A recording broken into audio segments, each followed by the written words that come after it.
jërë ngeen jëf mbokk yi ñëw ak yéen ci li gën a fes ci ëttu xibaar yi ànd ci ak Dramé Foot bismillah ci xibaar yi ñu door ko ak liste Pape Bouna Thiaw bi nga xam ne daal dina koy publier ni ki tey jëlee jëmee ko ci wàllum qualification soxal ñaari équipe yi war a janool muy Soudan ak kii di RD Congo loolu lépp nag Pape Bouna Thiaw lam ci dëxëñ ci ay joueurs des na leen ko faram-fàcceel mi ngi ni le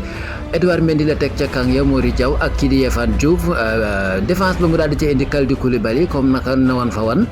Abdoulaye Seck Abdoulaye Diallo Moussa Niakhaté ak kii di Ismaïla Sakho El Hadji Malick Diouf Antoine Mendy ak Moustapha Mbaw ñoom ñooy taxaw ca défense ba